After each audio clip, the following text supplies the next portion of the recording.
Hi అండి అందరికీ. అందరూ ఎలా ఉన్నారు ఫ్రెండ్స్, బాగున్నారా? నేనైతే ఒక 2-3 డేస్ నుంచి అసలు వ్యూస్ రావట్లేదు, అసలు ఒక వీడియో కూడా లైక్స్ రావట్లేదు. ఏంటి ఇలా ఎందుకు జరుగుతుంది అనుకుంటున్న మూమెంట్లో డైలీ నా వీడియోస్ చూసే కొంతమంది ఏంటి వీడియోస్ పెట్టట్లేదా, మేము వీడియోస్ కోసం చూస్తున్నాము అని అన్నారు. అదేంటి రోజుకి 4 షార్ట్ వీడియోలు పెడుతున్నాను కదా, చూడట్లేదా అంటే లేదు నీ వీడియోస్ అసలు మాకు రావట్లేదు అన్నారు. అదేంటి అబ్బా రాకుండా ఉండడం ఏంటి, అసలు ఒకసారి ఫోన్ చేసి ఓపెన్ చెయ్యి అంటే చూపించాను అనమాట, ఉన్నాయి కదా అనేసి. ఇదేంటి ఈ బొమ్మ ఉంది, వేరే ఫోటో కదా నీది అని అన్నారు. అంటే నాకు అప్పుడు అర్థమైందనమాట, నా ఫోటో చూసి నా ఛానల్ చూసేవాళ్ళు కూడా ఉన్నారు. అంటే మ్యాక్సిమం కొంతమందికి ఛానల్ పేర్లు తెలియదు కదా అండి, ఫోటో చూసే మ్యాక్సిమం క్లిక్ చేస్తారు.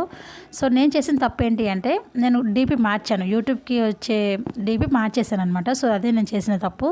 దానివల్ల నా వీడియోస్ చాలామంది ఓపెన్ చేయట్లేదు, లైక్స్ చేయట్లేదు, అసలు వ్యూస్ కూడా తగ్గిపోయాయి. దానికి కారణం ఏంటి అని నేను తెలుసుకునేసరికి 2 డేస్ పట్టింది. సో ప్లీజ్ ఫ్రెండ్స్, కొత్తగా యూట్యూబ్ ఛానల్ స్టార్ట్ చేసే వాళ్ళు కూడా డీపీస్ ఒక్కొక్కే మార్చకండి, నా అలాంటి తప్పు చేయకండి. ఈ వీడియో నచ్చితే లైక్